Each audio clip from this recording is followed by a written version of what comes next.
Good evening. Welcome to the third of 4 Myths and Monsters Halloween-themed episodes, and the 7th episode of this wonderful monster podcast we've got going on here. It only gets spookier from here. As always, I am Billy Reed. And I am Curtis Cooper. Or should I say good morning if we are vampires? Because tonight we are continuing our Halloween crawl with some good old-fashioned, pale, blood-sucking, decked out in all-black vampires. Not the sparkly kind. The kind that counts. I'm not even going to dignify that with a response. That was for you listeners. Or the sad sci-fi channel Sam Witwer kind. Oh, man. I'm sure somebody out there gets that reference. That's a deep cut that only a few of us still remember. Or True Blood. Did anybody other than, lonely high school girls actually watch True Blood? Because I know I didn't. And sad moms. And sad moms, that too. But anyway, vampires. Who doesn't love a good old-fashioned vampire? Well, tonight we are going to be talking all about vampires, where they got started, whether or not there's any facts behind them, and what place do vampires have in our modern culture? Because vampire legends and even a few vampire sightings live on, and people out there, believe it or not, actually claim to be vampires themselves. So we will be giving you guys some facts as well as our take on it. So This ain't no 19th century mumbo jumbo. We got vampire sightings today. indeed, vampires live on. I mean, it makes sense. They're immortal, so Yeah, that's fair. That's fair. not like anything's taking them down. And they're probably an owl, so not too. More than likely just an owl wearing a cape. Or Chupacabra, the only other real being we've What about the found. Black Panthers? That too. Yeah. That too. I'm imagining a Black Panther, a Chupacabra, and an owl just all standing on each other. Yeah, vampire. They just put a cape on. Like some fake teeth. We're deranged. But anyway, would you like to open us up with some juicy, Yes. bloody, really, really rare vampire facts? Let's get spooky.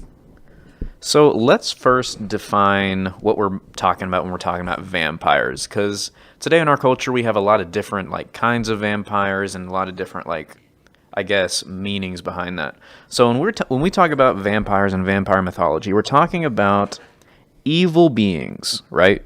Now, in my research into the culture and the historical background to the vampire myth, I couldn't find any good ones. Or makes sense. vampires, people report that's kind of like this nice person who goes and sucks the blood of bad things.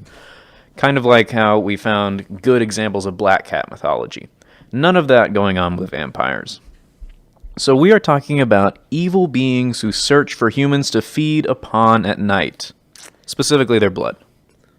Yeah, that's not nice. You shouldn't do that to people. And in the case of these vampires, typically, sunlight has been known to weaken and or kill them. So they have to stay shaded from the sun during the day so that they can come out and prey at night. Much like you in Disney World. That's fair. I did walk around Disney World with an umbrella when it was sunny outside. Even when it was not sunny outside. That's true.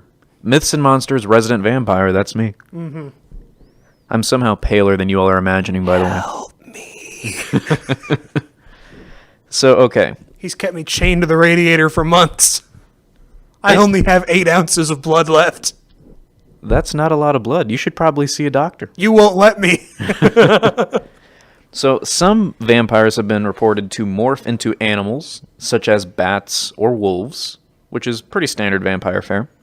Well, an interesting thing, though, is that the discovery of the vampire bat as a species actually came long after vampires were created in mythology. Which is wild. So, vampire bats actually weren't associated with vampires until, Hollywood movies came around. Fascinating.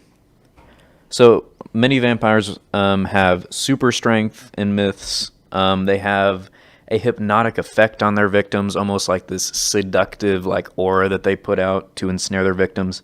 And a fun one that might be a little less talked about is you can't see them in a mirror and they don't cast any shadows.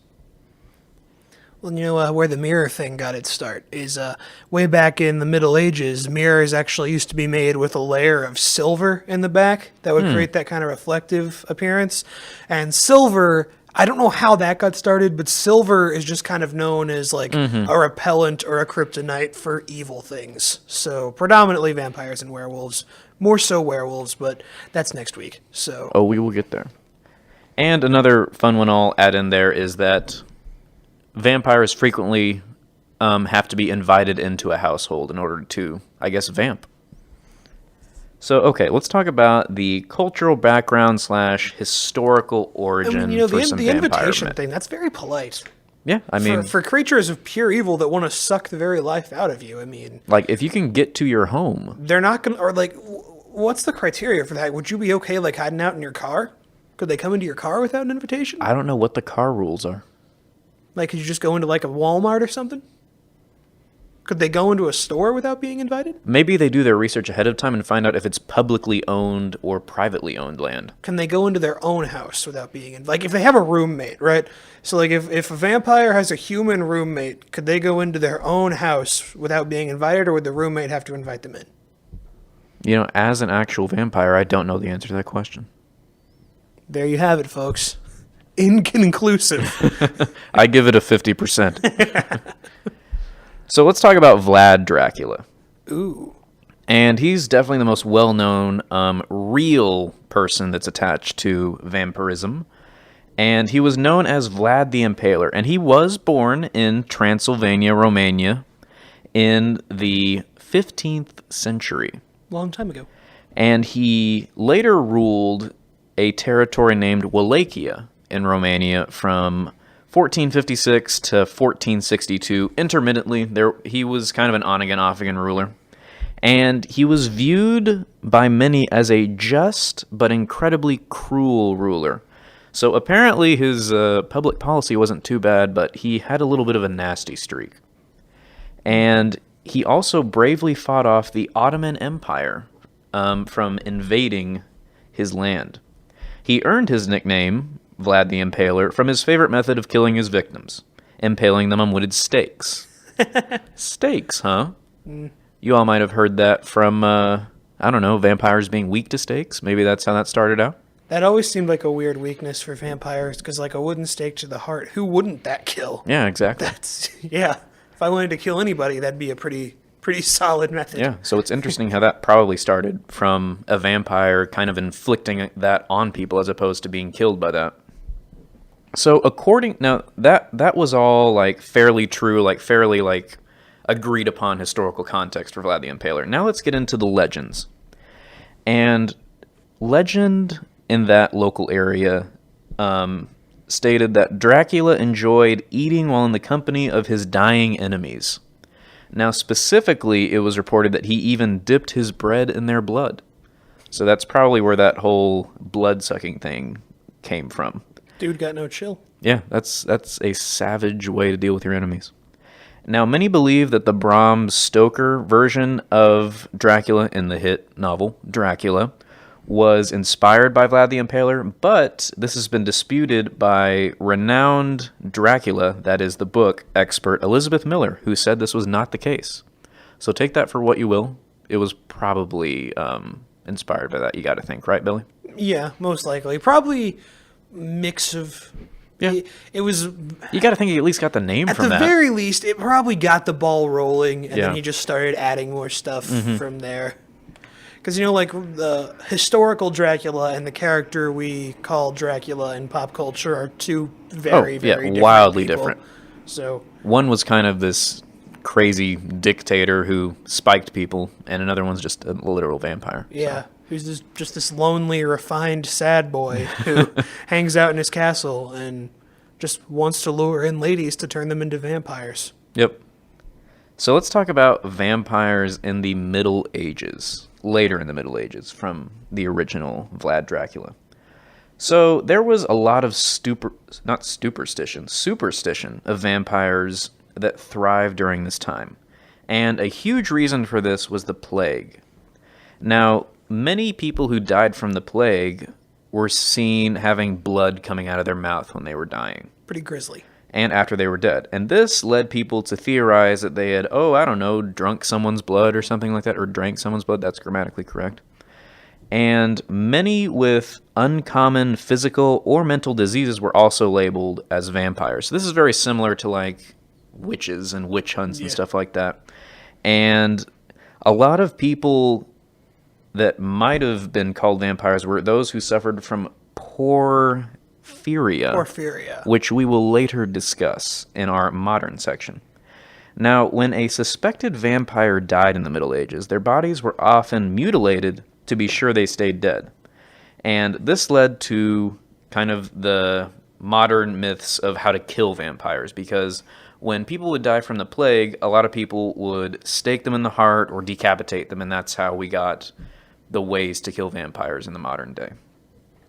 So let's talk about one of the more well-known vampires in the last, 200-300 years. Oh boy. And her name was Mercy Brown. That is a horrifying name for a vampire. I don't know. She doesn't sound too bad. Yeah, but she didn't seem to have much mercy. I'd buy car insurance from her. Vampire car insurance? Yeah. Okay. Hearst insurance. They just drive around in a hearse with wheels? A hearse is a car that carries a dead person. Oh, yeah, you're right. Yeah. I was thinking of a coffin. My bad. I got to get my vampire facts straight. That's not even a vampire fact. That's just a fact. Vampire facts are facts, are they not? Well, you got me there. So tell me about this merciful Mercy Brown. So Mercy Brown is possibly the second most well-known, vampire, quote-unquote, in history. And she lived right here on our own turf in Exeter, Rhode Island. And she was the daughter of a farmer, George Brown. Now, George lost many family members to tuberculosis in the late 1800s, including Mercy Brown, unfortunately. Aww. And it was common at that time to blame multiple family deaths on the quote-unquote undead. And this meant that the bodies of family members were often exhumed, which means to unbury them, to dig them up. And unbury them, huh? Yeah, and to examine them for signs of vampirism. Now, Mercy's body was exhumed, and it did not seem to have decayed much. Now, there's a perfectly rational explanation for this, because her body was placed in an above-ground burial chamber during the northeastern winter in Rhode Island. Yeah, it keeps it pretty cold. So yeah, she was just kept on ice, and they just freaked out because they were superstitious and crazy. Now, the town blamed her for making her family members sick beyond the grave. They thought that, she's a vampire, so, she didn't really die. Now, this next part, I'm going to issue a trigger warning here. Parents, if you're listening, please plug your kids' ears and just maybe mute it for 5 seconds. Now, the townsfolk then proceeded to cut her heart out, burned it, and fed the ashes to her brother, who was also sick, and surprisingly, or not very, died very shortly after. That's sad. Yeah, also disgusting. Yeah. So that just kind of gives a picture as to how superstitious people in the 1800s were about vampires. Now, from all of these old accounts, we can draw a few cultural themes, or at least there were some that stood out to me. And one of them, obviously, was the deep fear of death, and the dead themselves, really, because a lot of people have no idea, or think they have no idea about what happens after you die, whether anything happens.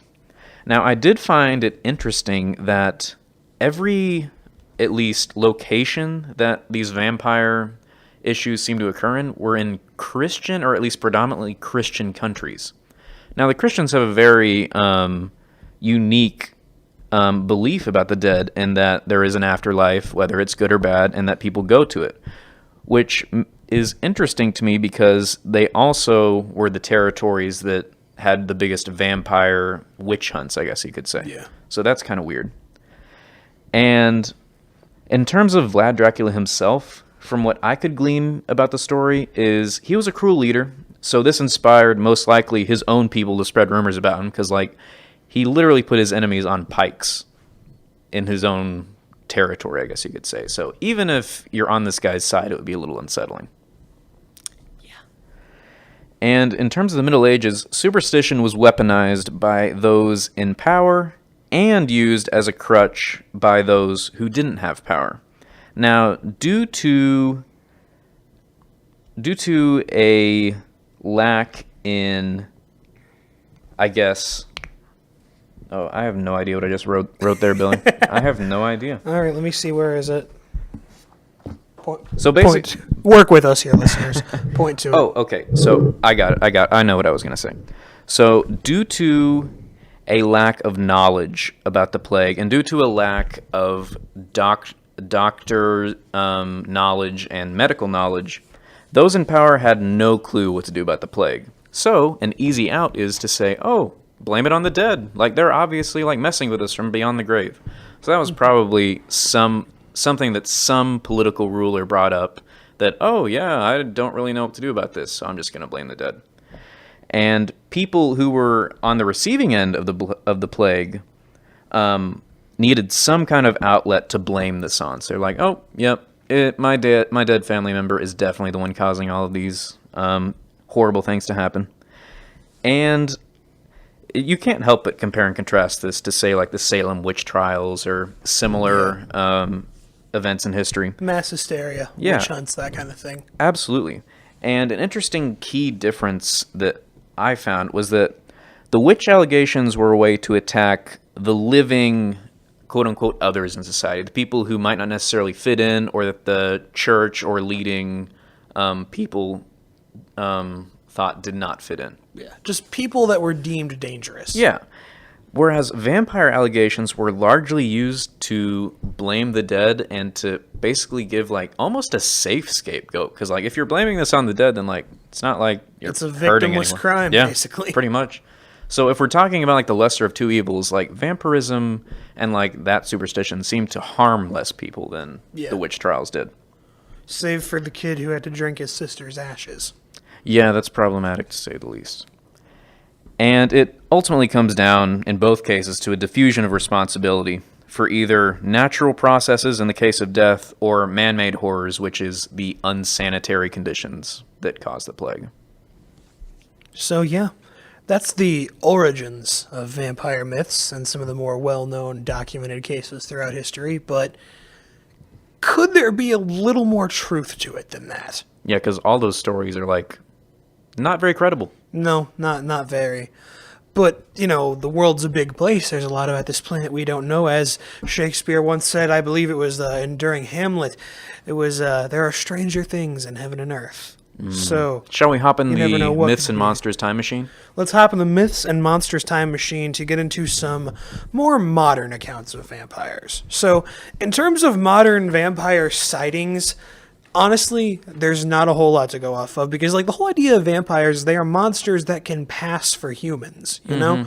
So, Just like, a little paler and spikier. yeah, anybody, I mean, that guy walking down the hallway right now could be a vampire. You don't know. So, the girl at Starbucks could be a vampire. So, yeah. We might have vampires an can- explanation for what hipsters are. That's very true. Little on the nose, but very true. So vampires can blend in. So obviously they're not a very easy creature to sight, but as I was looking up some instances of some vampire sightings, I found something interesting, to say the least. Now, this takes place in the 1980s in a town known for its supernatural history, New Orleans, Louisiana. Oh man, we could do like an entire like 5-episode series on New Orleans itself. Oh yeah, a lot of crazy stuff. Well, actually, believe it or not, I know for a fact we're going to come back to it next week because werewolf mythology is pretty rampant in Cajun culture. So, I'm pretty sure they have every monster / cryptid there. basically. So we'll be coming back to New Orleans next week. But for this week, we're just going to take our steamboat down to the bayou, grab your gator repellent. Grab some 'cause gumbo. We're going to talk about a Cajun vampire here. So in the 1980s in New Orleans, a young woman by the name of Star Murrow was walking through the French Quarter late at night with two of her friends.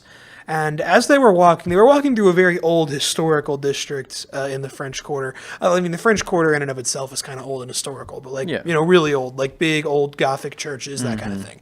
And as they were walking, one of the friends screamed and started pointing up, and they noticed a man was walking around the edge of a rooftop of a cathedral. Oh, that can't be good. And they start screaming for this guy to get down. They start screaming for people to come over and help this guy out. But as they're screaming, this guy jumps. But he Oh, no. doesn't fall. What? He levitates for a bit and then just flies away. Well, that's unsettling.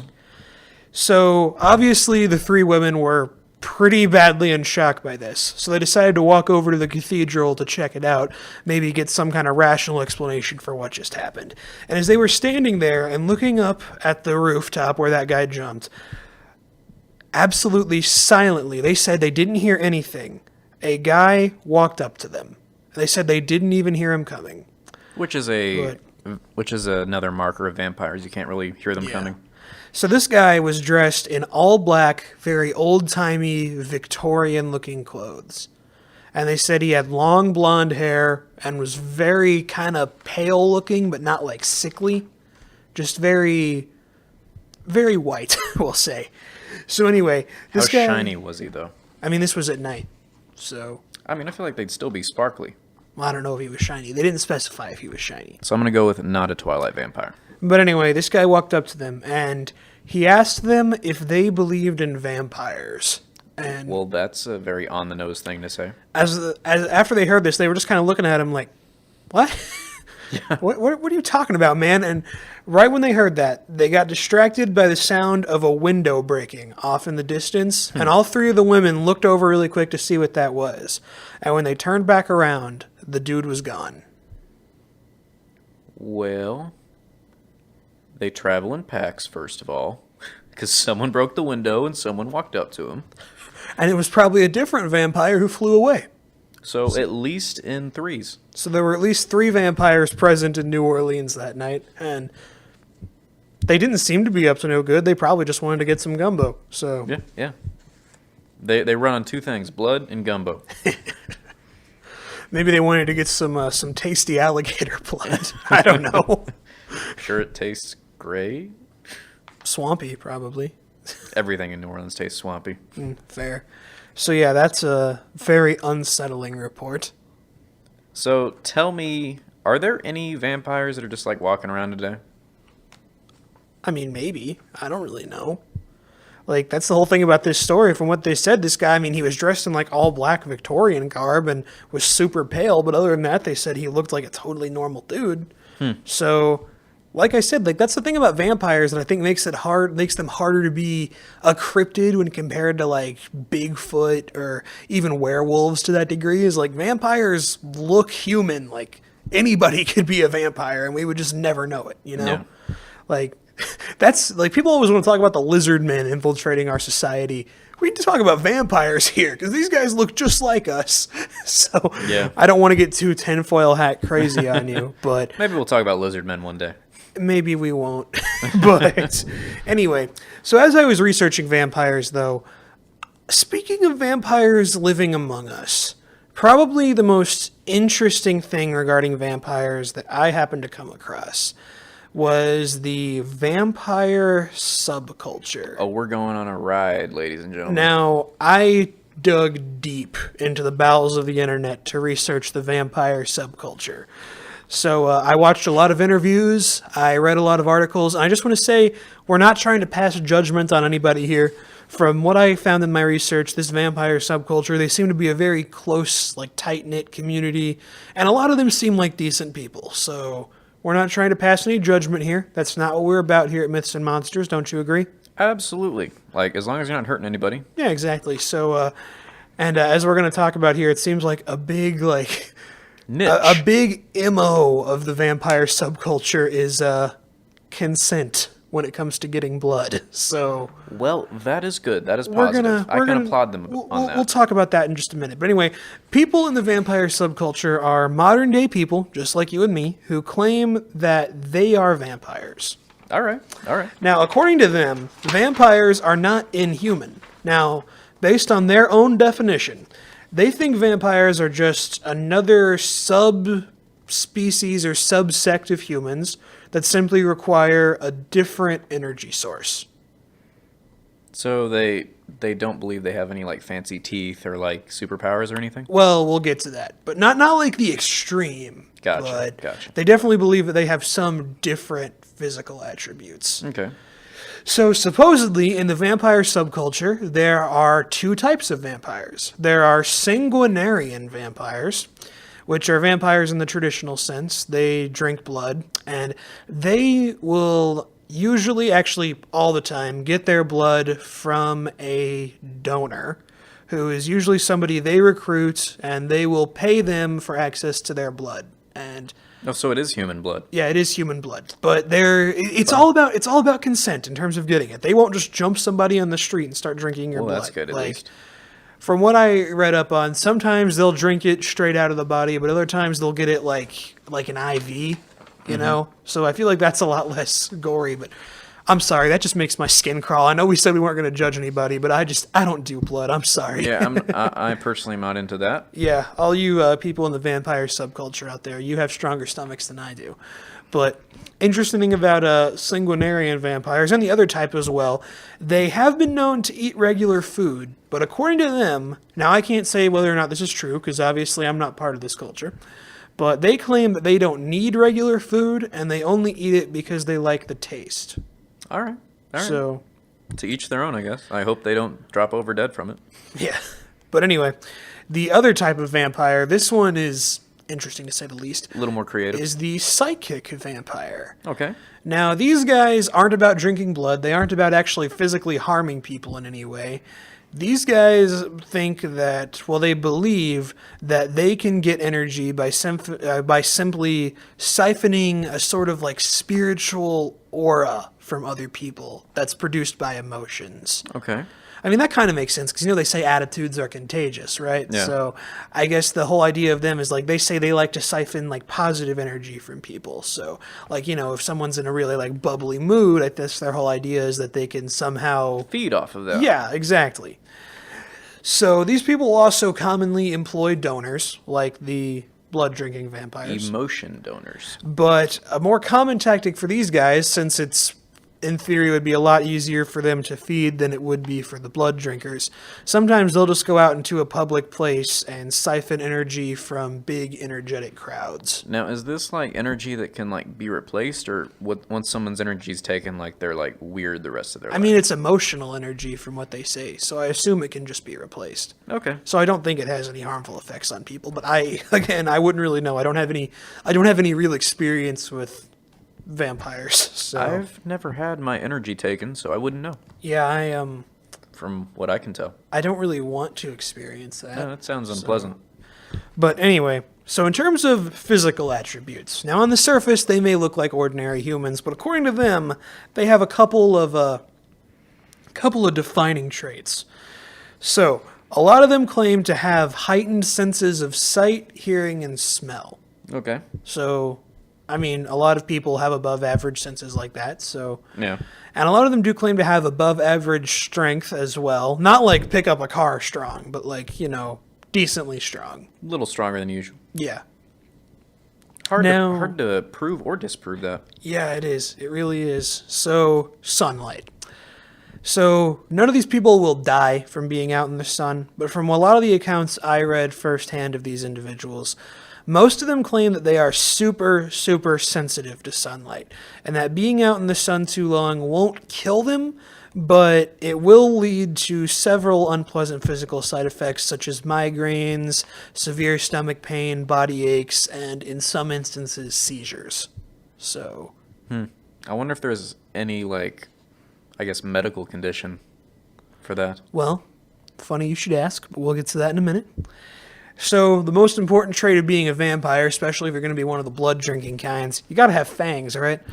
By Well- one way or another. Interesting thing is that people in this culture are not born with fangs, and a lot of them don't even have any sort of fangs at all because they can just drink blood from a glass. I've heard that a lot of them will do that. The ones that get blood through like an IV or something will just pour it out into a glass and drink it. All right. So, like I said, to each their own. Yeah. Not into blood. That makes my skin crawl. No, really not. Like, hey, any vampires listening, you wouldn't want my blood. It's yellow. So, anyway, so in order to, because a lot of them, like from what I read, is they said like they kind of need the fangs to feel on the outside the way they feel on the inside. So, interesting. All right. But there are two methods by which people in vampire culture like to get their fangs. The most common one, which I'm assuming is the most affordable, are prosthetic fangs Makes sense. that they'll just put in and take out whenever they want. But the more intrusive method is they More will permanent method. They will get their teeth, their canine teeth, artificially sharpened. Oh man, I don't really like that idea. I don't really know if that procedure is painful, but like, Can't feel good. It's got to feel like nails on a chalkboard. here's the or thing. Here's the something. thing. Even if that procedure itself wasn't painful, I just wouldn't like the idea of having like 4 razor sharp fangs in my mouth for the rest of my life. I feel like I would 'cause- bite myself Yeah, constantly. because like I bite my cheeks all the time as it is. Yeah. So yeah, let's. Ugh. So yeah, that's vampire subculture. What do you have to say about that? Well, body modification is an interesting little niche in our lovely world. So, But beyond the body modification, what do you have to say about the rest of it? Do you?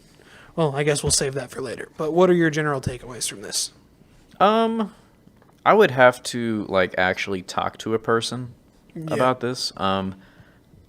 I don't know if it would fall under like a psychological like DSM category or not, but it's definitely fascinating. Yeah, it definitely like when I started doing research into this, I was actually surprised at like how widespread this is. Yeah, the mind is a powerful thing.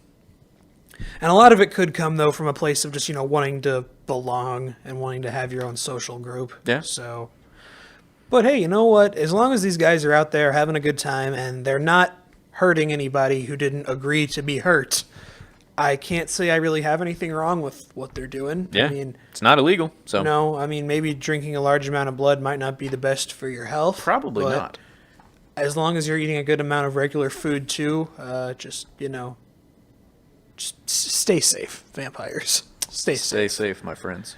So anyway, could there be some sort of Medical explanation? medical condition that is explaining this, and also the vampiric tendencies of other figures throughout history?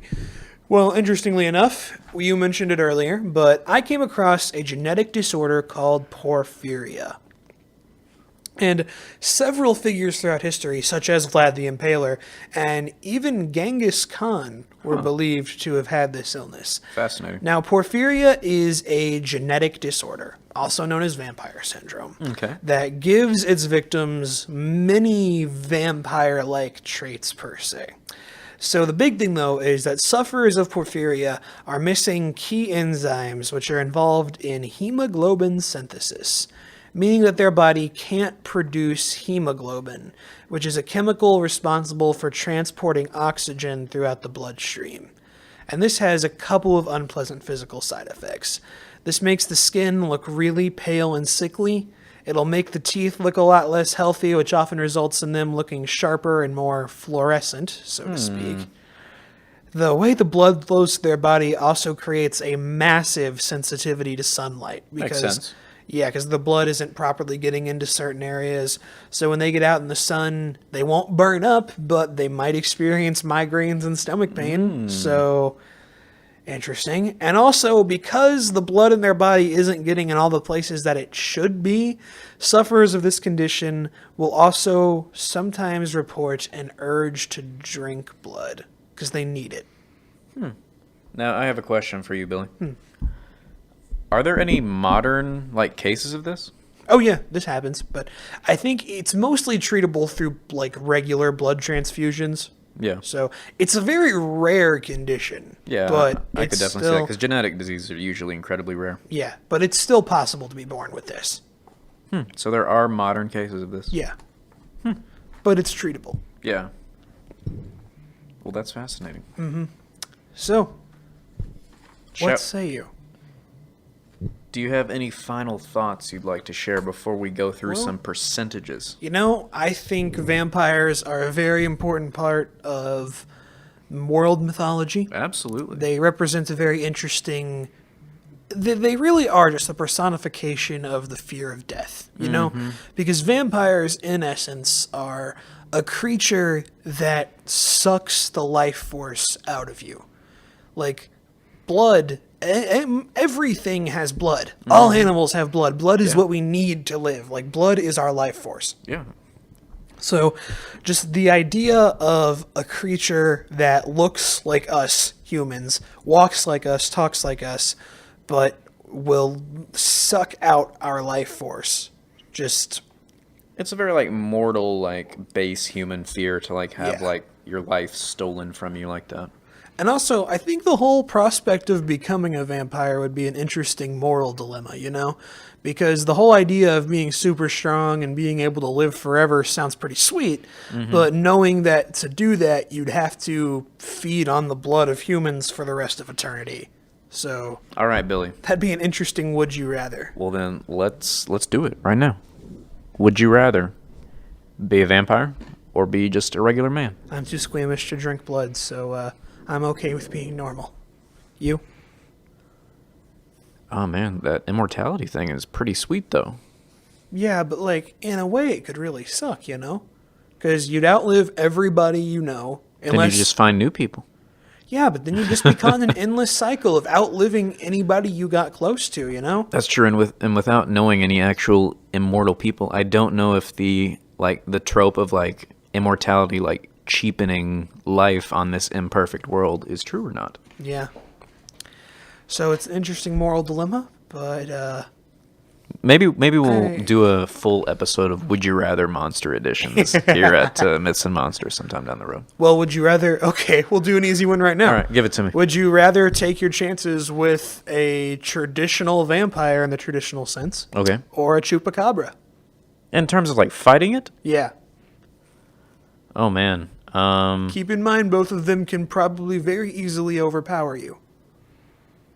Yeah, but like I feel like a vampire has like more like supernatural abilities. Whereas like a chupacabra is more of like a base like animal, so I feel like it would be easier to trick a chupacabra. That's fair. Although a chupacabra could very well be faster than a vampire. Could it? Cause I don't know, maybe. Unless a vampire has that ability to turn into a wolf. That's true, but the chupacabra did kill a lot of dogs. Yeah, so that's fair. Maybe it's faster than a wolf. Yeah, give me the chupacabra. What about you? Yeah, give me the chupacabra. Because remember, the chupacabra severs the bases of brains before it sucks any blood, so at least then you know it's quick and you didn't feel a thing. Yeah. Vampires would probably toy with you first. Oh yeah, because they're like evil humans. Yeah. Which are no good. If you're an evil human, please rethink your life. Yes. So anyway, shall we go into some vampire percentages? All right, Billy, I have the questions and you have the answers. Okay. So let's take it all the way back. We're going to jump back in the time machine, go back to about 1465. Vlad Dracula. Percentage chance that there was something off about him. Whether it was that genetic disease or not. I think there's probably about an 80% chance that there was something off about him. Yeah, I would say the same thing. Even if we were to throw in some other like mental disease in there, he seemed like completely deranged. He seems like a very unstable guy. So, Percentage chance that he was a textbook classical vampire. nah, that gets like a 5% chance. You're not from me. feeling it? I'm not feeling it. Why? Because I feel like he just has. There are a lot of traits he has that a lot of other historical figures throughout time have had. Like, there have Yeah. been a lot of ruthless sociopaths in power. Doesn't mean he's a throughout vampire. History, yeah, exactly. So I feel like, if anything, he matches he matches traits of a psychopath with porphyria. I don't quite think he's a traditional blood-sucking, coffin-sleeping Yeah. vampire. Yeah, I'm gonna say 75% chance that he had something wrong with him up top, probably. And I'm gonna undercut you and say 4% chance that he was a vampire. Nice. All right, so we're gonna skip over Mercy Brown because that's just a dead person. Yeah, she's not a vampire. And let's go ahead and analyze the New Orleans sighting. All right. So This is a weird one. give me your percentage chance that this is 100% in the flesh vampire, and that they exist, and they really like freaking out the denizens of New Orleans. I'm gonna give it about a 35%. Why 35%? Because here's the thing: take away the dude in the all-black Victorian garb coming up and saying, "Do you believe in vampires?" If you had heard this story and take that part out of it, right? would your first thought be vampires? No, just be a crazy guy on a roof. Yeah. So I'm going to say possible. I mean, that guy in the suit is really what kind of makes you think it. Yeah. But at the end of the day, I'm going to say very improbable. And So can't you just imagine like a weirdo popping up in New Orleans being like, "Do you believe in vampires?" especially like if I was going to run into somebody dressed in like Victorian garb anywhere, it would be on the streets of the French Quarter of New Orleans, Most late definitely. at night. Oh yeah. So, yeah, I'm going to give that a 35%. Yeah, I agree. I'm going to give that about a 10% chance. Now, percentage chance that it was just something weird. Well, And that, I don't know, something flew away that night, whether it was a man or not. It seemed like a man. yeah. And percentage chance that it was just something weird. I'm going to give it a 70%. Yeah, I'm going to undercut you. 68%. Yeah. So I'm not saying it was anything supernatural, Yeah. but It was something weird. it very well could have been something out of the ordinary. I mean, New Orleans, like swamp wetlands, there are a lot of big birds native to those areas. You got like big blue herons, sandhill cranes, bald eagles. Bald eagles are very common. And also, let's see, a big bird that flies around late at night. That sounds like a certain feathered fiend we all know and love here at Myths and Monsters. So, Why, Owlman, of course. The most real of all cryptids. could this have just been an owl screwing with someone, as we know owls to do? It be like that sometimes. Yeah, that it does. That it does. So, okay, Billy, I have one more question. This is not percentages, but this is just a fun thinking question. So, let's say vampires are real. Mm-hmm. What is the most logical explanation for where they would come from or how they would have originated?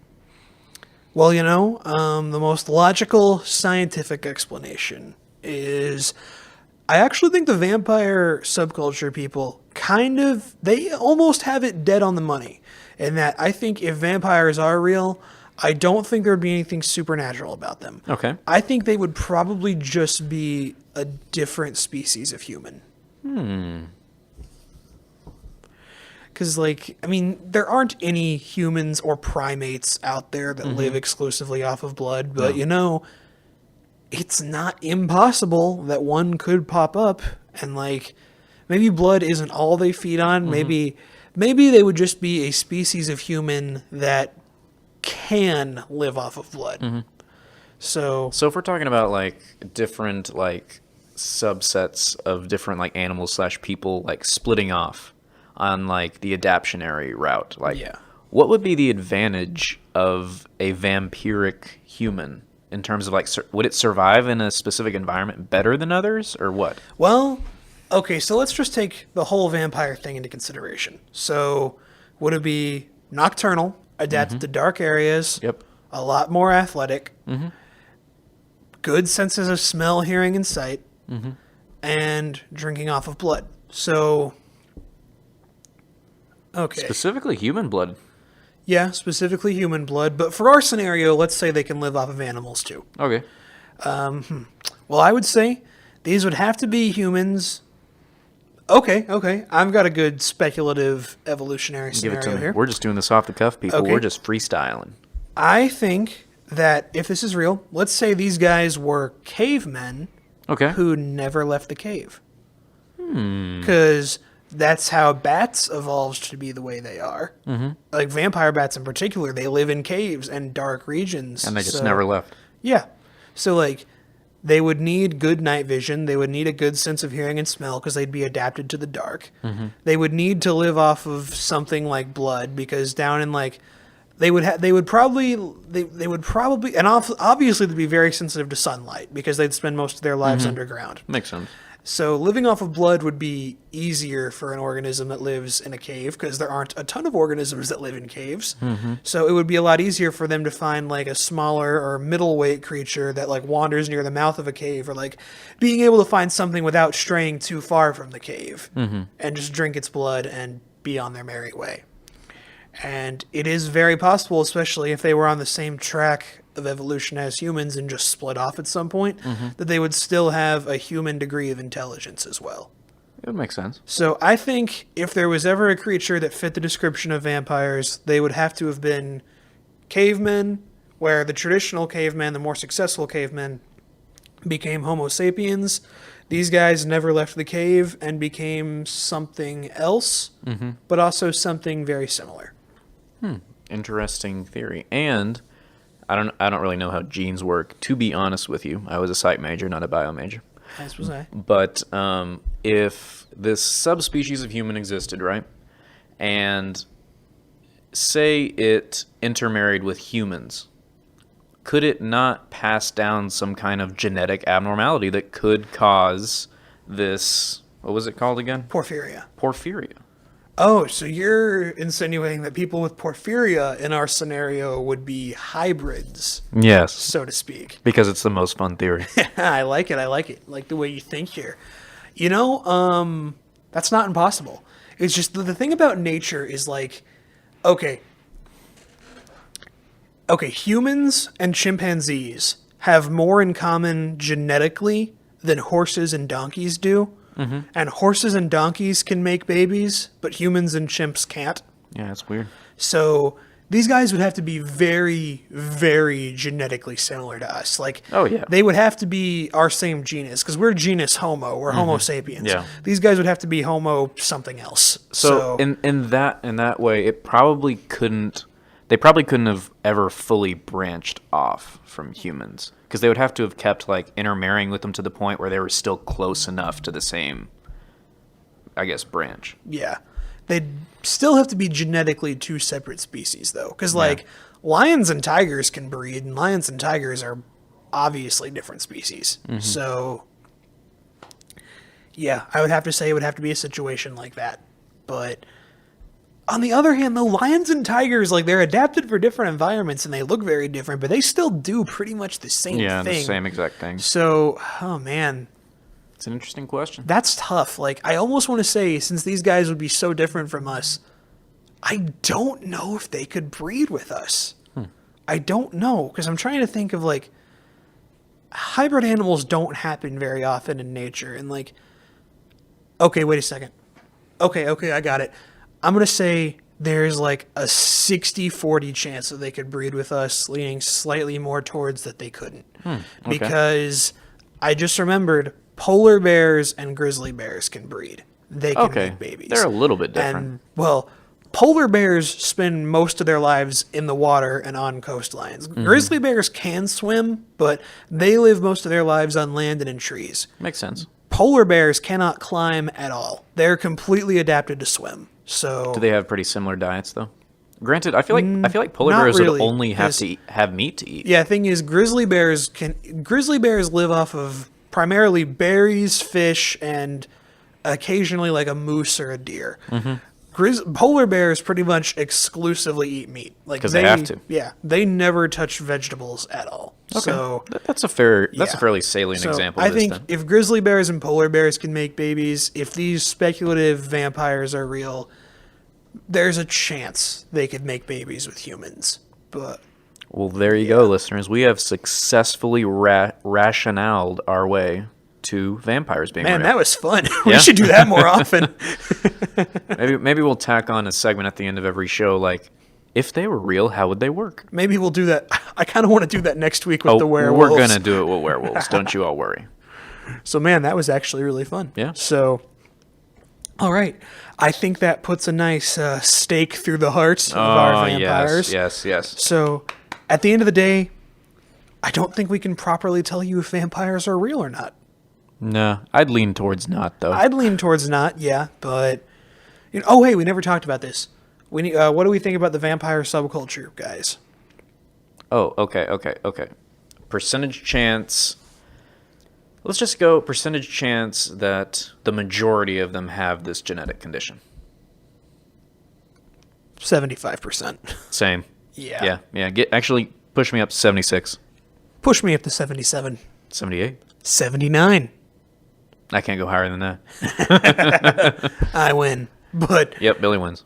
so yeah, vampire subculture guys, you keep doing you. Yeah. We're not judging you, but Definitely see a physician. yeah, I'd recommend doing that. And keep on doing what you're doing and staying out of the sunlight cuz Yeah. it can really mess you guys up. Yeah. Just be nice to yourself. But anyway, So that about puts a nice bow on everything in terms of vampires.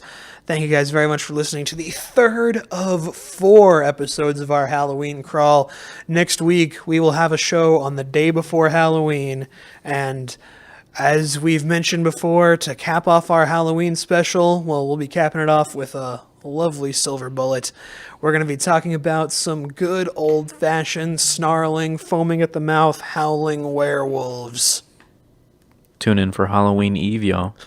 And I did check already. It's not going to be a full moon that day. So Lame. Very sad. We'll make it a full moon just for you We're listeners. going to have to call the moon committee and see if they can fudge the rules for us. We'll have to fill out a lot of paperwork, but we care about you all too much not to. But next week we're going to be talking about some werewolves, where the legend came from, where its origins are, what it says about us as humans, and do they live among us? Spoiler alert, 100% chance they do. Totally. And they're totally not owls. No, totally. Were-owls? Where I like the sound of that. Were-owls. Although like a giant humanoid owl, don't like that. Don't like that one bit. Wouldn't it just be like the owl librarian guy from Avatar? Oh, he was a good man. Till Let's just do an Avatar review podcast from here on out. Every episode. We kind of have a lot of ground to cover, and I really wanted to do werewolves next week. Come on, you can't do this to me. We'll push it back like 67 episodes. We'll get back to it. All right, that's fair. But anyway, thank you guys for listening to the third episode of our Halloween crawl. Please come back next week for some werewolves. As always, you can follow our social medias. We're at myths_monsters on Instagram and at monsters_myths on Twitter. As always, I am Billy Reed. I am